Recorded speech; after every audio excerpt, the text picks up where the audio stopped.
É, Bom, boa noite. Eu sou o Roberto, vou contar um pouco da minha história. Eu sou deficiente visual. Eu nasci cego, tenho 62 anos de idade. É, Estudei sempre não, o primeiro e segundo grau em escola pública. Para trás? Obrigado. Fiz psicologia, trabalho com psicologia, trabalho com consultório. Fiz algumas formações por conta porque eu comecei a trabalhar com dependentes de álcool e drogas, até porque eu sou um dependente alcoólico, né? Em recuperação, como eles dizem, né? Há 30 anos aí, eu não bebo. Enfim, hoje estou me especializando em psicoterapia psicanalítica, que sempre foi o meu foco. Eu sempre gostei, sempre curti a psicanálise e hoje eu estou fazendo uma especialização em psicoterapia psicanalítica. No movimento espírita, eu comecei a trabalhar com 15 anos de idade. Minha mãe frequentava uma reunião familiar, a senhora enfim, que tinha a casa, né? Era na casa dela, ela veio desencarnar e eu comecei a ir para o centro mesmo. Fui convidado para participar da reunião da Mocidade Espírita, e isso foi um diferencial na minha vida, porque eu era um jovem que sofri muita discriminação, eu não tinha amigos na escola, enfim,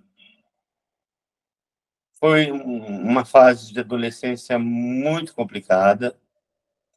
Por conta disso, eu tive vários problemas.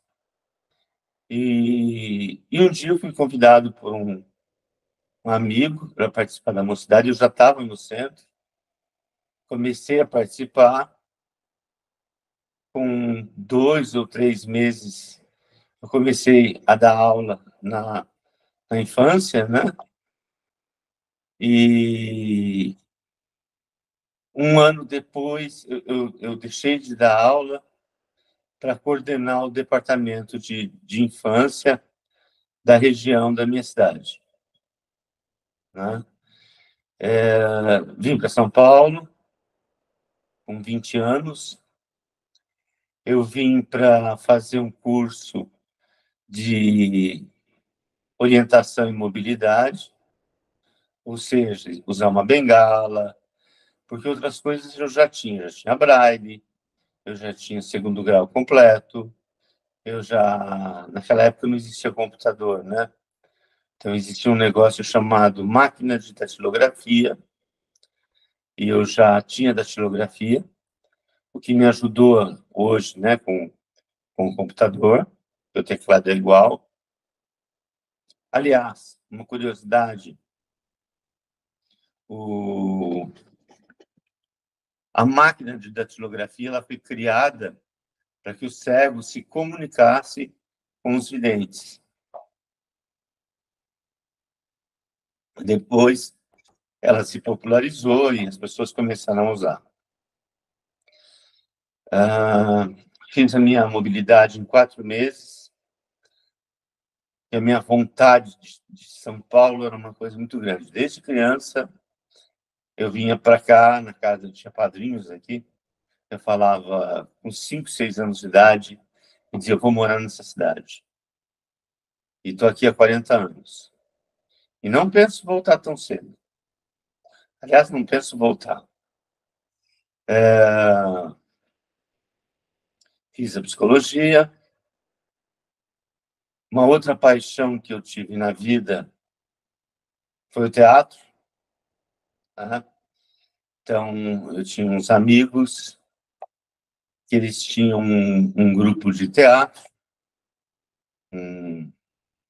era um pessoal de mocidade espírita, eles tinham um grupo de teatro, eles eram da Casa Verde, né, um bairro aqui de São Paulo.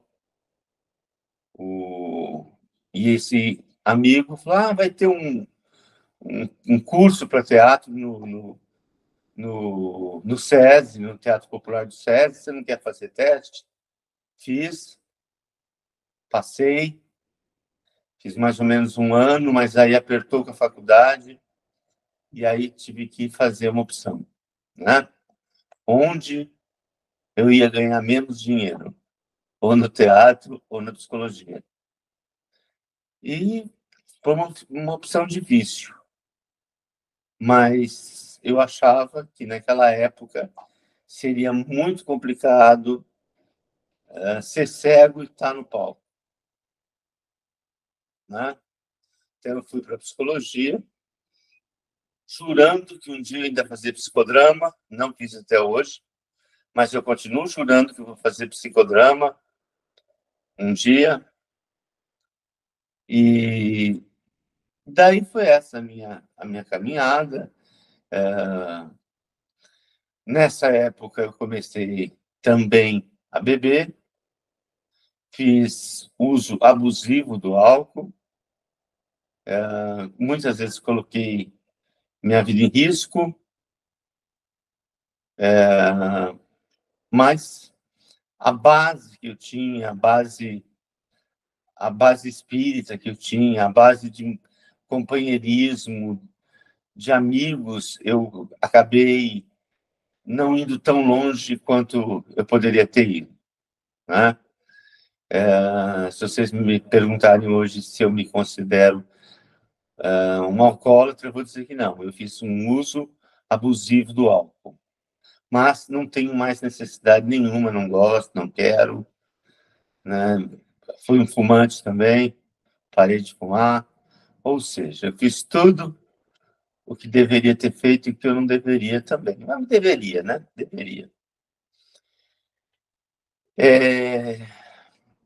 Eu penso que cada um de nós nasce com uma cota, né, maior ou menor de pulsão de vida e pulsão de morte, né?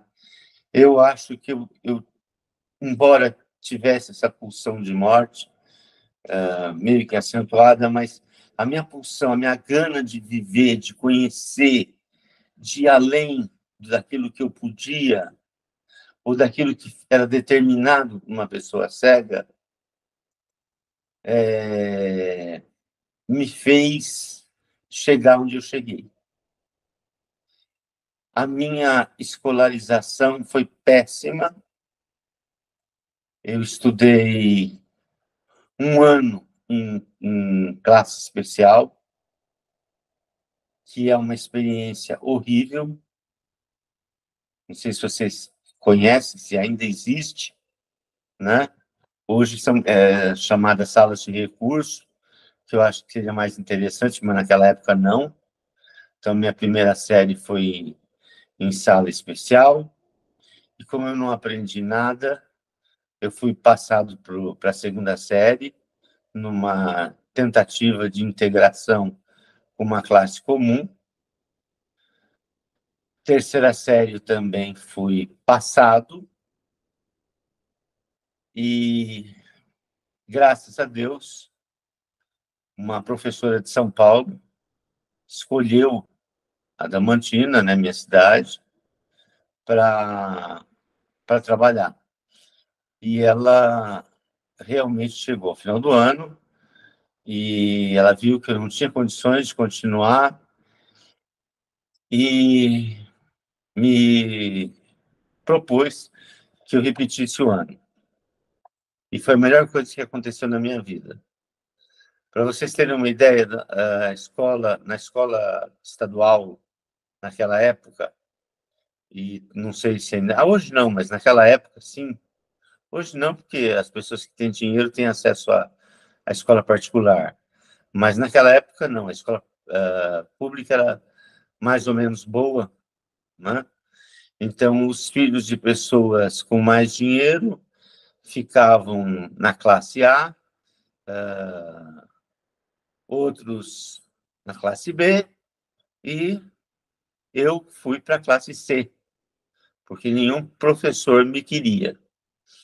Foi a coisa melhor que aconteceu na minha vida. Eu tive uma professora ótima, tudo que eu sei de redação, enfim, eu tive graças a ela, tudo que eu pude aprontar enquanto criança na escola foi graças a ela.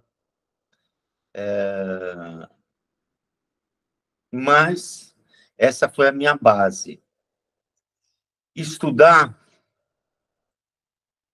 eu fiz psicologia na Unip, na Universidade Paulista, porque existia uma história, uma lenda, que não era tão lenda assim, e se você perdesse a carteira de identidade no campus da Unip, eles te ligavam e te diziam assim, olha, já está matriculado. O vestibular era muito fácil, e eu não sabia absolutamente nada de química, física e matemática. E por quê? Porque eu não tive essas matérias no segundo grau. E por que eu não tive? Porque os professores nunca se preocuparam em saber como fazer para me ensinar. A professora da sala de recursos também não sabia. Ela foi uma senhora que foi treinada lá e ocupou o lugar, porque não ia ter, a classe ia fechar. Então, ela fez o que pôde. Então, falei, bom, USP, esquece, né? Não é para mim, não vai dar. Mesmo fazendo cursinho, enfim, não, não consegui passar nem na primeira fase da USP. Então, fiz psicologia, foi um curso muito bom, para a época foi um curso muito bom mesmo. Encontrei dificuldades na faculdade? Encontrei uma classe, no começo, totalmente hostil. Eu usava uma máquina Braille, não sei se vocês conhecem, né, a máquina Braille. Se alguém quiser conhecer, depois eu mostro a minha. Não sei nem onde ela está, mas, enfim, ela é meio que peça de relíquia hoje. E ela faz um barulho.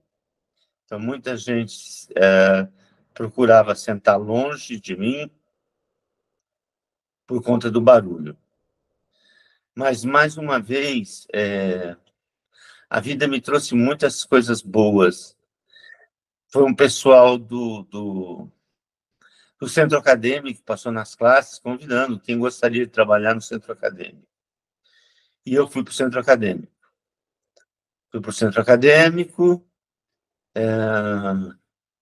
Com 6 meses de centro acadêmico, eu já estava fazendo greve, né, na faculdade. E ali eu fui me desenvolvendo politicamente, tendo uma visão política à esquerda, né? Aliás, uma visão que eu já trazia da época da Mocidade Espírita, né? Mas na faculdade, no centro acadêmico, isso... E depois nos encontros da Uni também, que eu participei. Então, eu tive essa possibilidade. Mas a maioria das pessoas com deficiência, principalmente na minha época, não tinham essas condições. Porque o problema da deficiência não é a deficiência, é a questão econômica. Eu tive tudo isso porque eu tive um pai, uma mãe que se mataram para me dar essas condições, né? Mas muitos colegas que eu estudei junto, gente boa, gente que estudava, não conseguiu ter acesso à universidade e eu tive, né? Então, todos esses fatores foram importantes para que eu chegasse onde eu cheguei, né? Hoje, não existe o deficiente, a pessoa com deficiência, ela está comprando uma lógica que ela não precisa trabalhar, porque ela tem uma série de recursos que eu acho que são bem-vindos, né, os programas sociais todos, mas é interessante para as empresas não contratarem pessoas com deficiência. Eu tenho uma colega que ela recebeu uma proposta para trabalhar aqui em São Paulo no CRP, para fazer alguma, não sei o cargo, não sei. CRP é o Conselho Regional de Psicologia. Uma colega cega. E disseram para ela, tá bom, mas o que eu vou fazer? Nada. Você não precisa fazer nada. Você vai simplesmente preencher a cota obrigatória. Ela não aceitou, né? Porque as empresas não estão interessadas em saber quais as adaptações, como elas precisam se capacitar para poder atender essa população. E são adaptações que seriam, em muitos casos, fáceis de fazer. Por exemplo, você tem um computador, o computador hoje existe programas que você... O próprio computador já tem um programa de voz, né? Qualquer computador hoje. Mas, além disso, você tem outros programas que fazem a leitura para você. A leitura de um texto, enfim, quando você está digitando também, ele pode, se você habilitar a função, ele pode falar o que ele está digitando, as letras, né? Ou falar as palavras, ou simplesmente, se você tem confiança total, você vai e desabilita, depois você lê o texto de uma vez. Então, isso é de graça, isso é gratuito, isso não tem custos, né? Outros aparelhos, por exemplo,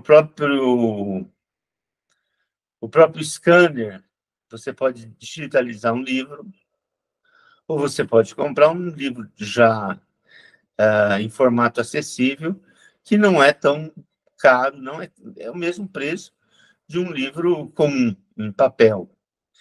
Se vocês perguntarem o que eu prefiro digitalizar. Eu gosto, me dá prazer fazer isso.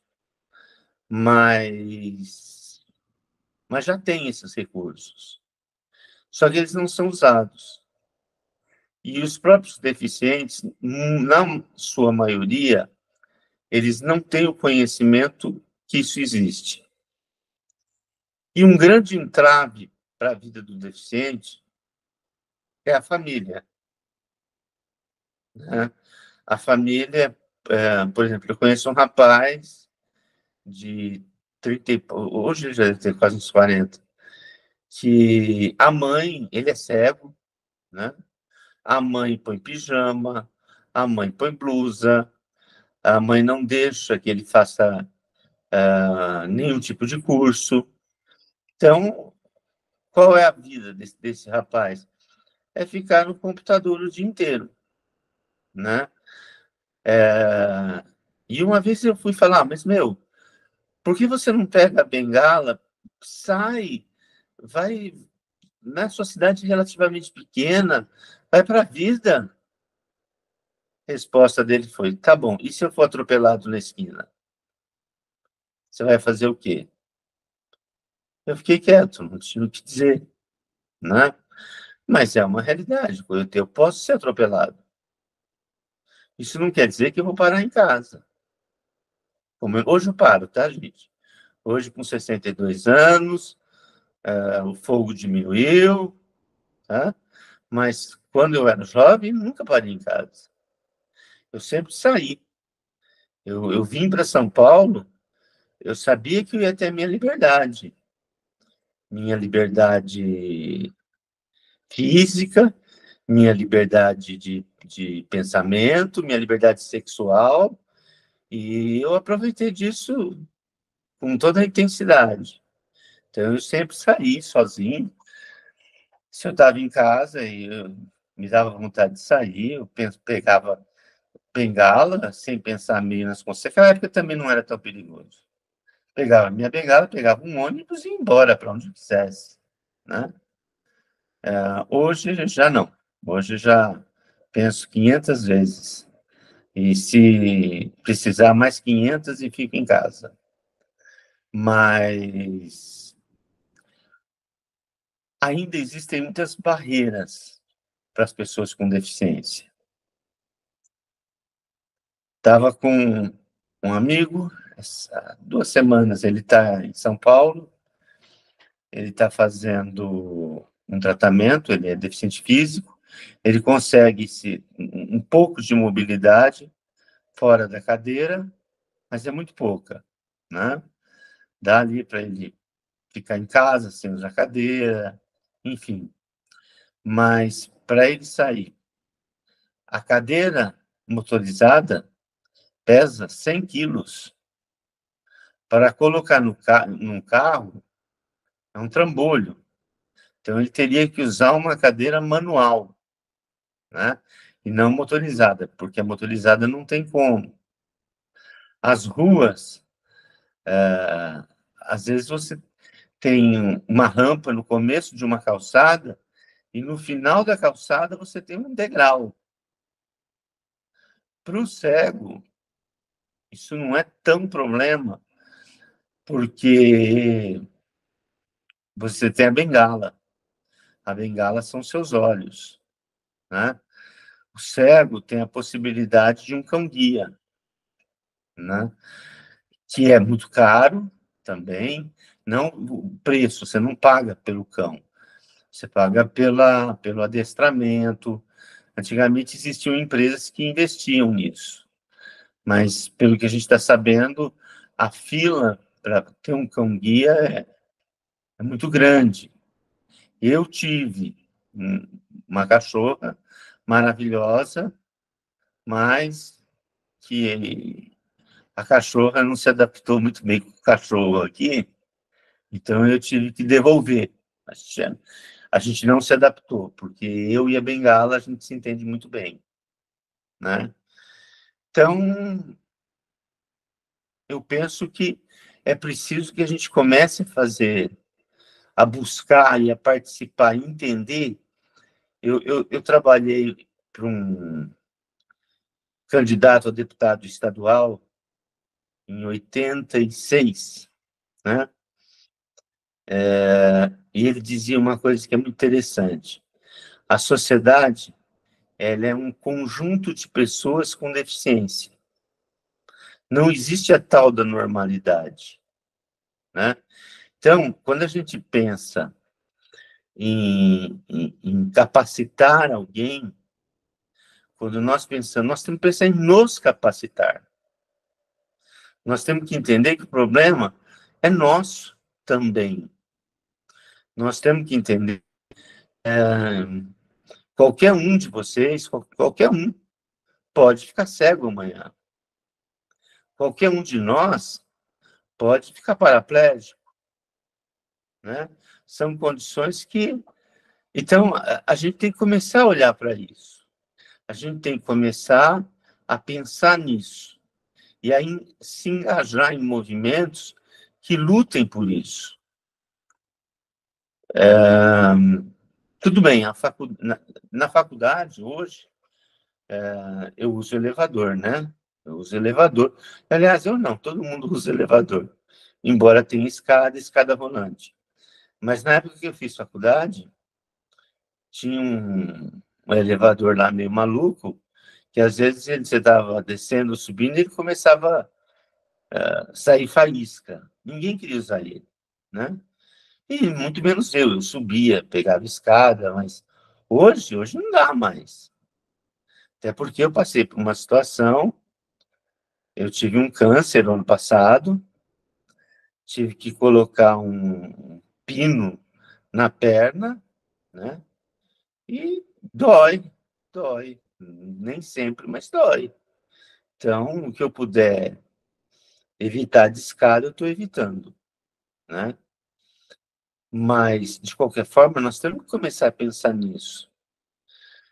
Como nós vamos trazer uma pessoa, não estou nem dizendo um jovem, mas uma pessoa para uma criança ou um adulto, para um trabalho num centro espírita, que não tenha computador, porque se o cego tem um computador, por exemplo, ele vai poder ler, ele vai poder acompanhar os estudos, os livros, enfim, ali do computador. Mas vão dizer, mas a gente lê para ele.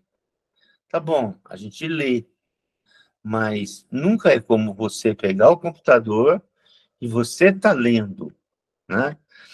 Quando eu aprendi a usar um computador, primeira vez que eu entrei na internet, a gente entrou na no jornal, na Folha de São Paulo. Eu chorei. Eu falei, gente, eu estou lendo um jornal sozinho. Que legal, né? Alberto, a gente confunde a superproteção com o apoio. Ah, eu tô apoiando ele, lendo para ele. Não, você está super protegendo ele de não dar o acesso para ele ler. A gente confunde ainda. Não, você não está protegendo, você está apoiando. Não, eu tô falando que a gente confunde a superproteção com o apoio desses A casos. superproteção, ela estraga, Isso. ela estraga, né? É, eu acho que eu viveria muito bem com a minha família no interior, muito bem, mas eu não teria conquistado metade do que eu conquistei.